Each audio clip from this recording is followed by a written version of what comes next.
Bonjour, j'ai publié un petit livre, mon bilan personnel, science, religion.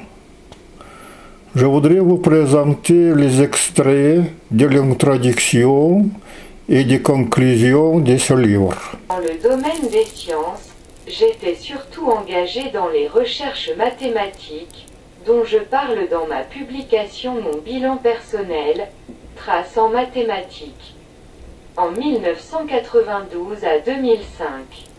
J'étais un expert de niveau supérieur de l'UNESCO dans le domaine des mathématiques, ainsi que de l'éducation scientifique et technologique, comme c'est décrit dans mon livre UNESCO et philosophie, qui explique aussi pourquoi j'ai organisé en 2009 l'Académie internationale Concorde.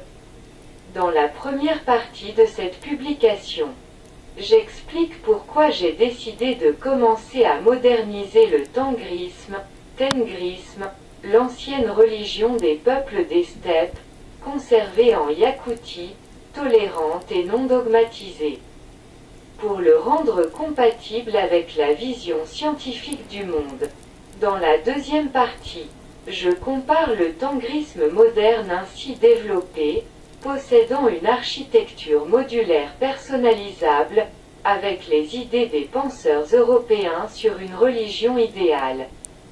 Il est montré qu'en fait le tengrisme moderne coïncide avec la vision du monde de toute personne avec des vues compatibles avec la vision du monde scientifique. Je crois que mes actions pour le développement du tengrisme moderne sont utiles pour le rapprochement des gens de bonne volonté à la pensée rationnelle. Mes activités scientifiques professionnelles, bien sûr, étant incompatibles avec les vues religieuses dogmatiques traditionnelles, dont les porteurs. Incapables de personnaliser et de moderniser leurs croyances, je considère comme des personnes de mentalité médiévale. Je suis heureux d'être né en Yakoutie, un pays avec un peuple proche de la nature et des gens sains d'esprit, qui ont actuellement un niveau d'éducation élevé et font revivre la religion traditionnelle tengrienne, de leurs ancêtres sur une base créative moderne et compatible avec la vision du monde scientifique, ce qui exclut toute la dogmatisation. Sous une forme moins prononcée, des processus similaires du renouveau tengrien sont observés au Kazakhstan, dans le sud de la Sibérie et dans d'autres régions des peuples turco-mongols. En fait, ces processus doivent intéresser toutes les personnes de bonne volonté à une époque de renaissance étrange et dangereuse du fondamentalisme religieux. La catégorie de base pour l'analyse des phénomènes et des processus sociaux est le concept de qualité de la vie. Pour évaluer la qualité de la vie, il faut tenir compte de plusieurs paramètres. Nous appelons personne de bonne volonté une personne qui cherche à améliorer ou à maintenir la qualité de sa vie sans nuire à la qualité de la vie des autres. Parmi les personnes de bonne volonté sont nombreuses celles qui ont pour priorité d'accroître leur richesse immatérielle. Car le savoir et l'information ne diminuent pas si on les partage avec les autres. Une augmentation du nombre et de la cohésion des personnes créatives de bonne volonté avec une pensée rationnelle peut contribuer à la diffusion de la compréhension des principaux objectifs de l'humanité et au développement d'un système commun de valeurs sur cette base.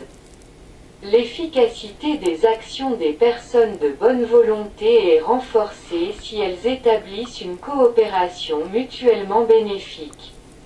Par conséquent, ils sont objectivement intéressés et capables d'exprimer ouvertement et sincèrement leurs convictions et leurs projets personnels. Pour présenter sa vision du monde, on peut adopter une structure modulaire avec les composants principaux suivants: une description de sa perception de la qualité de la vie et de ses valeurs et principes, Une description de ses études et des autres efforts déployés pour atteindre et maintenir un niveau élevé de pensée analytique, développer sa créativité, description de ses projets scientifiques créatifs et de ses projets de vie et de leur genèse, une brève revue et auto-analyse des résultats scientifiques et autres résultats créatifs obtenus. Il est souhaitable d'effectuer une description de ses croyances individuelles, ou de sa religion personnalisée et modernisée.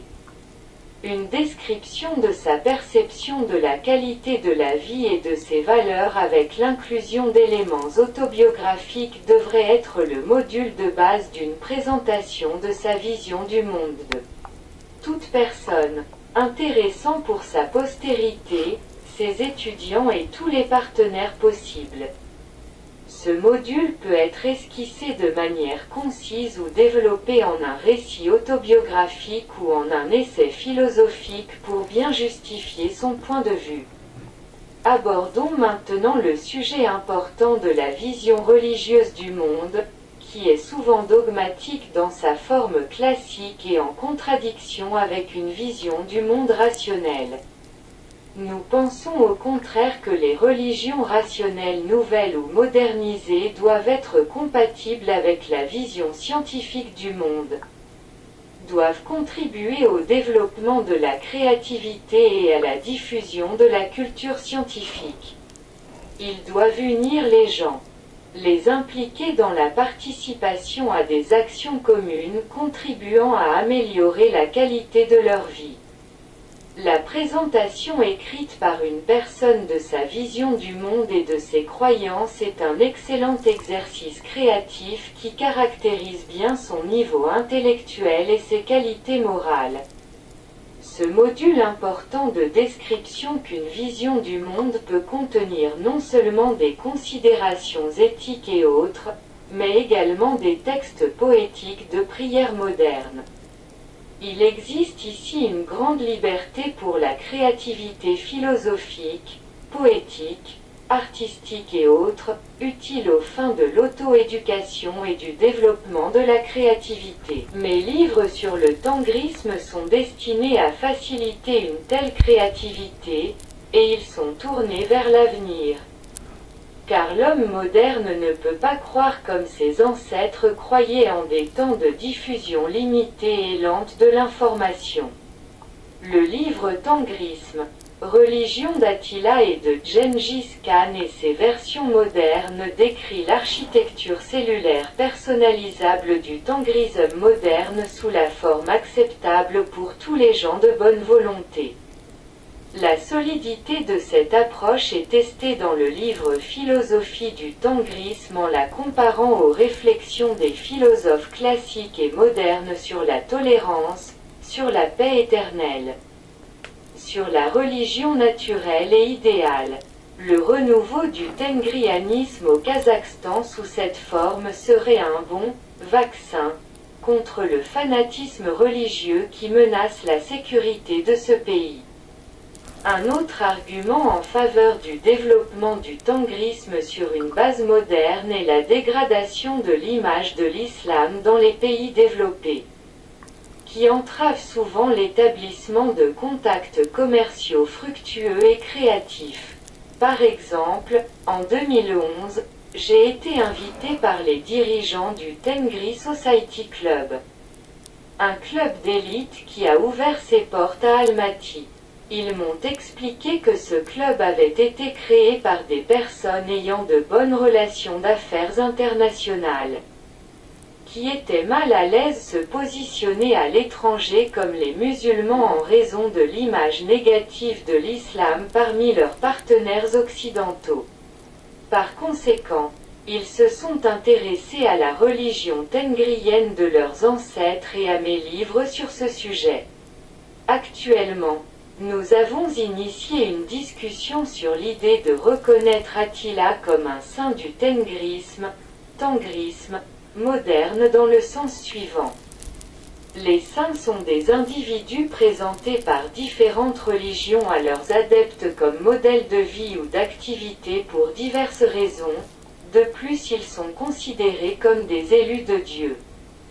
Car ils sont des exemples pratiquement inaccessibles pour les gens ordinaires.